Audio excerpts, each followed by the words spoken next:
What's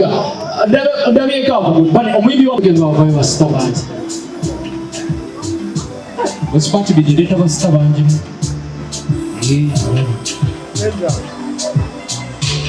If I tell you you're behind that table, please come to the front.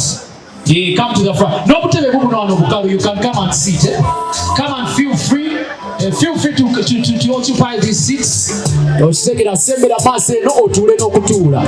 Ostegera twagala mugambe ko spot beach te twaba wantebe era twa kwale siganera mwesike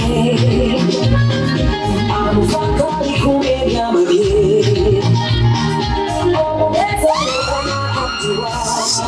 Stay. All right. Thank you so much. Let me have another microphone, please. Let me have another microphone. Ladies and gentlemen, with me, I'm with this honorable lady that is going to be talking about our theme today. She's our lecturer today. She's our instructor today. She's going to be talking about digital move.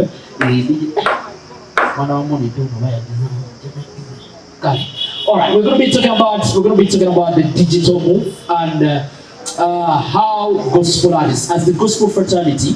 I know we've done all the good music. As the gospel fraternity, we've done productions, we've done a lot of good things. But there is a way these things don't reflect digitally.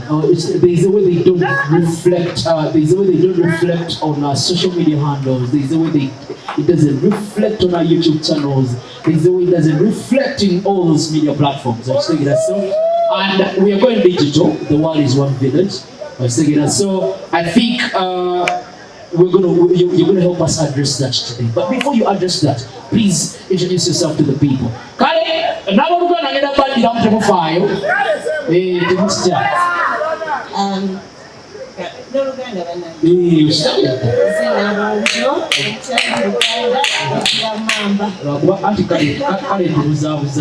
Yes, praise God.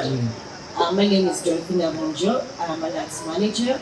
I work with Karizim Limited. And we deal in talent management, events management, PR and marketing, and digital music distribution. And I'm really honored to be here. And I would like to thank the organizers of Heartbeat, the Gospel Heartbeat. I've been following it, and something to be consistent for this long. 5 years down the road. I think it's such a wonderful and an amazing thing. So you guys, first clap for the organizers of Gospel Heartbeat. Big shout out to you, man. All the people that make sure this happens each and every Thursday, man. Big shout out to you. All right. Thank you.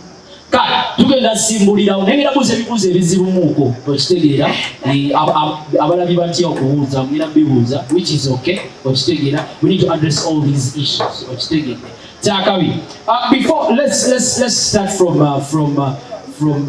digital what's digital move about.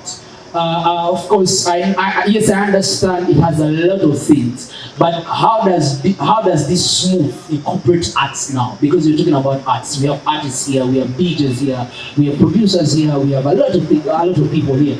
How do we incorporate this digital move into our arts? So we need to understand the background. Before the digital move happened, we used to have the analog way of doing things. That's when we had the tapes, CDs, Kadogo. Yes. And by now we have, can you guys hear me well? And if I'm moving fast, slowly, and I can also speak Luganda. So choose Luganda, whichever you prefer. So the world has been evolving, and there's been introduction of technology. Now technology, they had to create different ways and easy way of communication. And this started with the phones, this started with the microphones that we're using, the speakers, and then it also now came to the music, because before they used to sell, are they called record labels, the vinyls, and that's how record companies used to earn a lot of money. However, when Napster, I don't know if any of you heard about Napster, when this person just said, and they were like, you know what, how can we change this whole thing? Because the record labels are, it's impossible for all of us to be signed under record labels. And then the independent labels, they were not also penetrating because the record labels were literally everywhere. Yeah. The same way we have here, like the big management and record labels, they're literally ruling the waves. So this young man just sat down and created where you can distribute music online and people didn't have to pay. Yeah. And that literally destabilized the whole music business. Because before you had to buy a vinyl and a record, like a record. I don't know if you guys have seen those round things. Yeah. I've seen so many young people here. But that's how the record labels used to make money. They used to sell tapes, which we don't do. That how singles of Uganda. Yes. When they had the boobies, the cafes, like they would buy tapes from them, and then they sell and make the money. But now we have moved online. That's the digital move. Now we are no longer doing things analog. Yes. All right. Now, as gospel artists, now we understand. We've got in the background of where this move is coming from, and then but this move has affected us so much. It has affected us so much to an extent that when we got into the lockdown, when our artists were not earning off stage, they were not earning off performances, and we are literally home. So, okay, to a greater extent, we were dormant. The industry was dormant because everything. Of course, a few artists embraced the digital move, and then they started uploading their music online, selling their albums online. So, how is this gospel artist that is here? How can they get on the move of this digital move? If I answer that, I want to share this as gospel artists. Why are you doing this? Yeah. Why doing the music that you do? Because music, 20% is your passion and 80% is business. Mwana wa industry wali awo. Teyaze kale. Badde ngamba nti omuntu yenna wano akola music olina okwebuuza lwaki nkola music. Kubanga music, 20% is your talent and your passion and all the things you want to tell yourself. Mbyagala nnyo. And 80% is business. Now, Kakati, let me start my hard questions from there. Kale, there is an artist here. We say that 80% is a empeza mukama. Tebiri mu business, tebiri mu sente, bwe mbanimbanga mwambirayo. Nga bagamba nze 20% ezisigazawo just bwebona mpita sente sijazigana okitegeera there is a category of artists betulina wano simanyi olwabeera batulimba nga batusubiya naye I don't know but there is a category of artists abagwawo tugende mu maaso. That's why tulina choir worship teams. So kakati olina kiŋŋambye nti olina okumanya bw'oba toyagala kufuna ssente mulimu guno olina worship team choir oba na recording a music wo n'omuteeka kubanga at the end of the day music owner to be excellent munzija gye tugenda to be excellent you need to work with the best people in the industry ate abantu abasabagwire. Being a digital movement and a digital world we're living in, we're definitely to be put the same pedestal.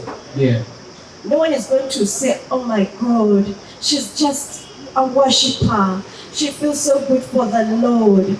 Let's give them a chance. And then Snatchy comes out with a well-produced song, with a very good marketing strategy. And they're also worshiping the Lord. And they're also praising the Lord. So actually, this is advice to people, to every minister here. Our God desires excellence.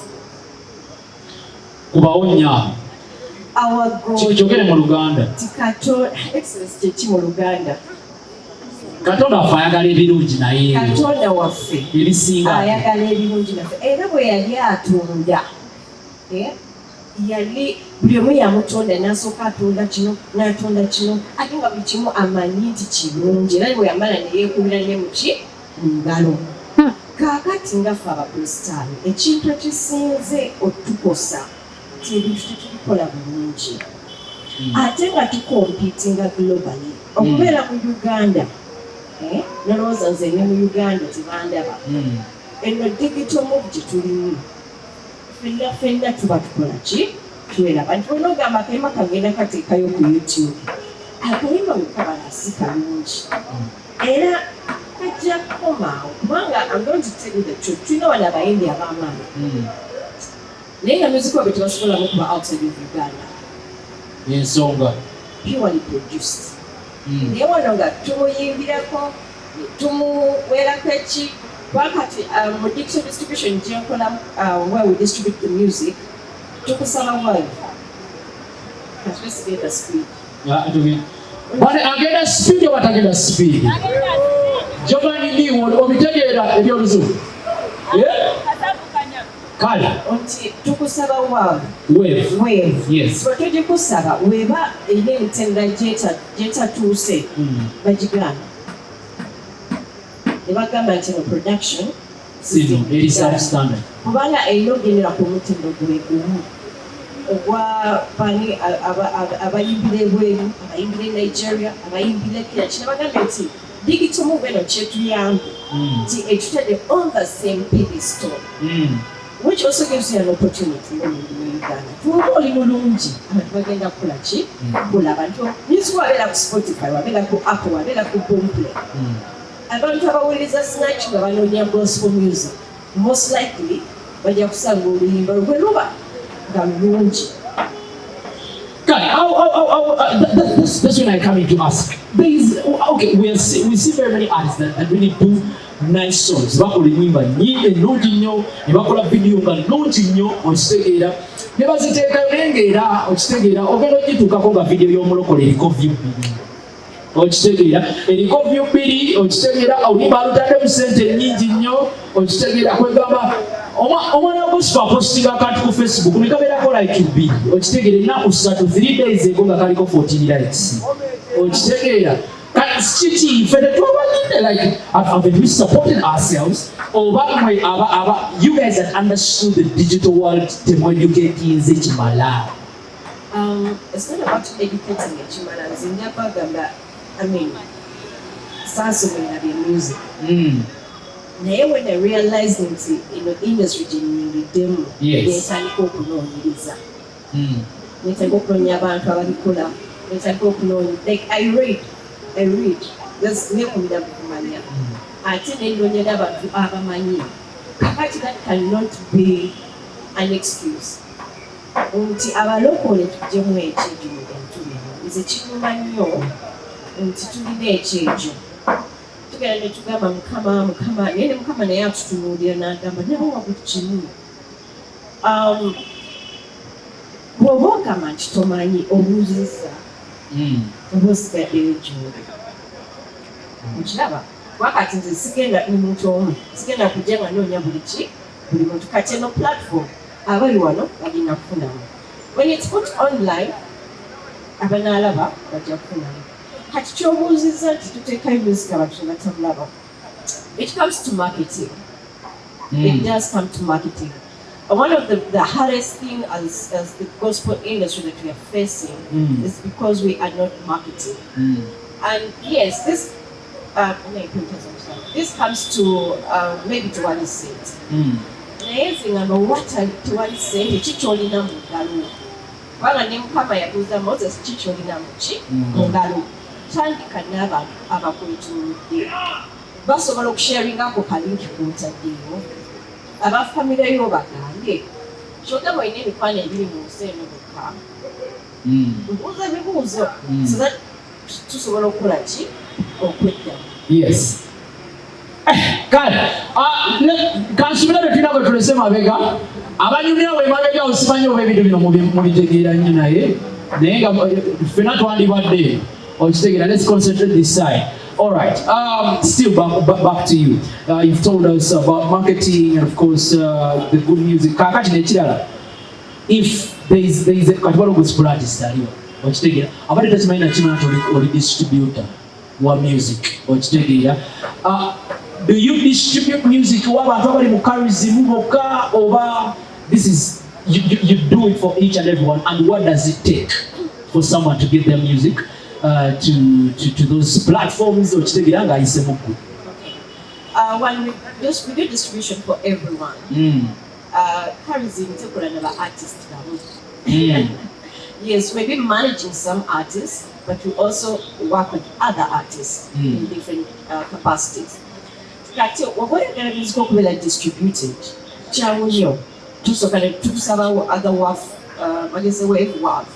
That file of your music. Okay. There are a couple of things we ask you. We do not charge money for that, but of course we do a split, which we tell you. Yes, we do a split. The distribution is free of charge, but of course we do a percentage split. Yes. Right. That's what's up. If I tell you have your good music, which take it, I give it to be a wave,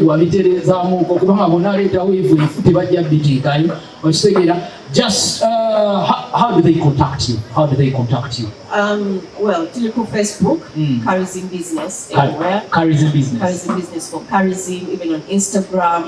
And then there is the fastest way would be sending in an email, which is info@karizim.com. info@karizim.com, eh? Yes.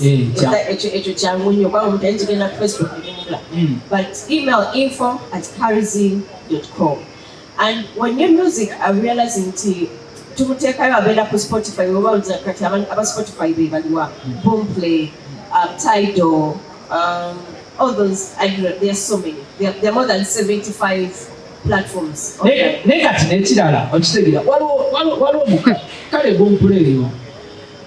Abantu abamu babiwuliranga ebyabazungumu kuwulira amazima ebintu bya type ebyo abantu abamu babiwuliranga ebyabazungumu kati and you realize some people, okay, I maybe an artist, and then I come out and I'm like, okay, I have a certain target audience or there is a certain group of people that I want to target or